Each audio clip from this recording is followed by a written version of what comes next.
সরকারের পক্ষ থেকে জুলাই ঘোষণাপত্রের একটা আশ্বাস দেওয়া হয়েছিল। এর আগে জানুয়ারির 15 তারিখের মধ্যে সেটি করার কথা ছিল, কিন্তু সেটি হয় নাই। সাম্প্রতিক আওয়ামী লীগ নিষিদ্ধের যে আন্দোলন, সে আন্দোলনের প্রেক্ষিতে সরকার 30 কার্যদিবস ঘোষণা করেছিল। আমরা দেখছি অনেকগুলো কার্যদিবস হয়ে গেছে, এবং সেই জুলাই ঘোষণাপত্রের জারি করার ক্ষেত্রে সরকার কি ধরনের উদ্যোগ নিয়েছে বা সেটি কবে হবে সেটা আমরা এখনো পরিষ্কার হতে পারি না। আমি আশা করব যে সরকার যে প্রতিষ্ঠিত সময়, সেই সময়ের মধ্যে জুলাই ঘোষণাপত্র জাতির সামনে জারি করবেন। আর দ্বিতীয়ত, জুলাই সনদের বিষয়টি এসেছে যে সংস্কারের ঐক্যমতের প্রেক্ষিতে আমরা আশা করি যে এই জুলাই মাসের মধ্যেই 5ই আগস্টের আগেই জুলাই সনদ হয়ে যাবে, এবং আমরা ঐক্যমতের ভিত্তিতেই বাংলাদেশের পরবর্তী রাষ্ট্র কাঠামো বা সংস্কারের রূপরেখা কি সেটি জানতে পারবো। এখানে নির্বাচনের তারিখ নিয়ে অনেক আলোচনা হচ্ছে, কিন্তু আমাদের দলীয় মত হচ্ছে যে আমরা বিচার, সংস্কার এবং নির্বাচন, সেটি গণপরিষদ নির্বাচনের কথা বলে আসছি। যদি জুলাই সনদ ঘোষণার আগেই নির্বাচনের তারিখ ঘোষণা হয়ে যায়, তাহলে আসলে সংস্কার প্রক্রিয়া ব্যাহত হবে বলে আমরা মনে করি। কারণ নির্বাচনের তারিখ ঘোষণার সাথে রাজনৈতিক দল একে অন্যের প্রতিদ্বন্দ্বিতায় চলে যাবে, এবং রাজনৈতিক পরিস্থিতি, মাঠ পর্যায়ের পরিস্থিতি, তৃণমূলের পরিস্থিতি সম্পূর্ণ পাল্টে যাবে, এবং এই প্রশাসনও কতটুকু নিরপেক্ষ থাকবে, সরকারের নিয়ন্ত্রণ থাকবে, সেটি নিয়েও প্রশ্ন আছে।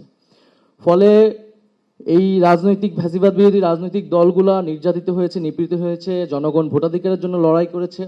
আমরা 16 বছর অপেক্ষা করেছি, 10 মাস অপেক্ষা করেছি, আমরা আশা করি যে আরো 2 মাসও আমরা অপেক্ষা করতে পারবো। জুন জুলাই মাসের মধ্যেই জুলাই সনদ আলোচনা করে ফেলা উচিত, এবং জুলাই সনদ ঘোষণার পরে নির্বাচনের তারিখটি ঘোষণা করে দেওয়া উচিত আমরা মনে করি। কারণ জনগণকেও আমাদের আশ্বস্ত করতে হবে, এই সরকারের দায়িত্ব, যে ভবিষ্যৎ বাংলাদেশ, এই বাংলাদেশের শাসনতান্ত্রিক পরিবর্তনটা কি হবে, শাসন ব্যবস্থার পরিবর্তন কি হবে, কি কি মৌলিক সংস্কার হবে, আবার রাজনৈতিক প্রয়োজন যে নির্বাচনের তারিখটি কবে হবে। তাই সেক্ষেত্রে আমি আহ্বান জানাবো যে জুন জুলাই মাসের মধ্যেই জুলাই সনদটি তৈরি করে আমরা যাতে 5ই আগস্ট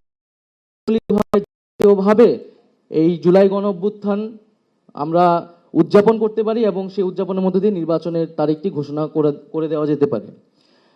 আরেকটি বিষয় হচ্ছে, আমরা নির্বাচনের কথা বলতেছি, কিন্তু যদি নির্বাচন ব্যবস্থারও সংস্কার না হয়, ন্যূনতমভাবে নির্বাচন সংস্কার কমিশন গঠিত হয়েছে, সেই প্রস্তাবনাগুলো যদি গৃহীত না হয়, নির্বাচন কমিশন যদি পুনর্গঠিত না হয়, তাহলে আমরা কিভাবে সেই নির্বাচন আসলে কন্ডাক্ট হবে। এবং নির্বাচন কমিশনের নিরপেক্ষতা নিয়ে প্রশ্ন উঠেছে। আমরা প্রধান উপদেষ্টার কাছে আমাদের সেই উদ্বেগ জানিয়েছি। সরকার সেইটি হয়তো বিবেচনা করবেন। আর পাশাপাশি আমরা দেখতে পাচ্ছি যে গভীর উদ্বেগের সাথে যে আমাদের নির্বাচন কবে হবে কি হবে না, এটি কখনোই সামরিক যারা দায়িত্বে আছেন তাদের জায়গা থেকে আসতে পারে না, এবং রাজনীতির যে সামরিকীকরণ, সেটা থেকে কিন্তু আমাদের অনেক লড়াই করে বের হতে হয়েছে, এবং এটা কোনো গণতান্ত্রিক চর্চা নয়। ফলে সেই বিষয়ে আমরা যাতে সচেতন থাকি, এবং কোনো দলও সেটিকে সমর্থন করছে, এটি আমাদের গণতন্ত্রের জন্য অনেক উদ্বেগের। নির্বাচন কবে হবে, যেদিনই হোক না কেন, এটা একটা রাজনৈতিক সিদ্ধান্ত, রাজনৈতিক দলগুলো এবং সরকারকে এই সিদ্ধান্ত নিতে হবে, অন্য কেউ এ বিষয়ে কথা বলতে পারবে না। আমরা দেখছি বিদেশি শক্তি, বিভিন্ন আমাদের যেই স্বার্থকারী দেশ, তারাও নির্বাচনের তারিখ নিয়ে কথা বলছে। তো সেই বিষয়ে আমাদের জাতীয় ঐক্য আসলে আরো সংহত করা উচিত, এবং আমরা যাতে আমাদের দেশের সিদ্ধান্ত আমরা নিজেরা নিতে পারি, সেই ধরনের আমাদের পরিবেশ তৈরি করা উচিত। একটি কারণও নাই ডিসেম্বরের পরে নির্বাচন। আমরা কেন, কি উদ্দেশ্যে ডিসেম্বরের আগে নির্বাচন চাই, কেন চাই, যৌক্তিকভাবে আমরা প্লেস করেছি, বহুবার প্লেস করেছি, এবং জাতির মধ্যে বিভিন্ন রকমের কনস্পিরেসির একটা সুযোগ নিচ্ছে কেউ কেউ, এবং বিভিন্ন রকমের অস্থিরতা সৃষ্টিরও পায়তারা আছে। সেটা আভ্যন্তরীণভাবেও আছে, বহির্বিশ্বেরও আছে। অনেকে বক্তব্য রেখেছেন যে পার্শ্ববর্তী একটা দেশ নির্বাচন চাই। ওরা নির্বাচন চায় না বলে কি আমরা অনির্দিষ্টকাল নির্বাচন চাইব না? তারা কেন নির্বাচন চায় সেটা তারা জানে। তারা বলছে তারা ইনক্লুসিভ নির্বাচন চাই। তা আপনারা তো কাউকে কাউকে এক্সক্লুড করেই দিয়েছেন, সুতরাং বোঝাই যায় তারা কে কি বলছে। কিন্তু যদি ইউরোপ আমেরিকা নির্বাচন চায়, তখন তো আপনারা কিছু বলেন না।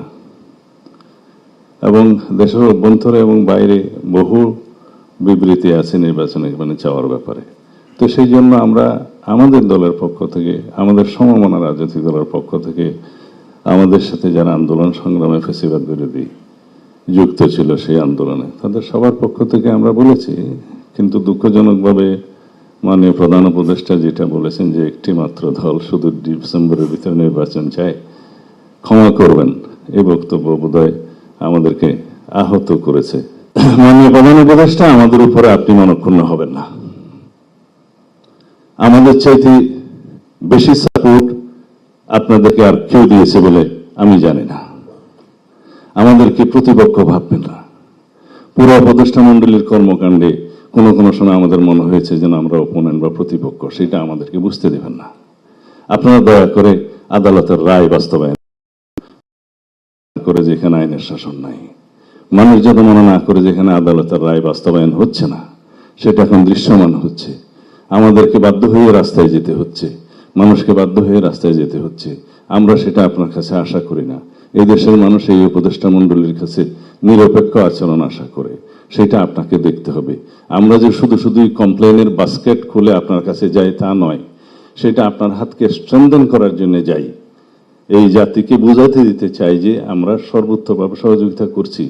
আর সবসময় প্রশংসা নিয়ে যদি আপনার কাছে যাই, যে সমস্ত লোকজন উপদেষ্টা মণ্ডলীর শুধু আপনাকে বাইরের দৃশ্য সম্পর্কে বলে না, শুধুমাত্র প্রশংসা করে, সরকার তো কয়েকবার দেখছি, বিরোধী দলও দেখছি, তারাই হচ্ছে সবচাইতে বেশি ক্ষতি করে সরকারের সমালোচনা যারা বেশি করে, আপনার ঘরের মধ্যে যারা আপনার সমালোচনা করবে, ধরে দেবে, তারা আপনার বন্ধু।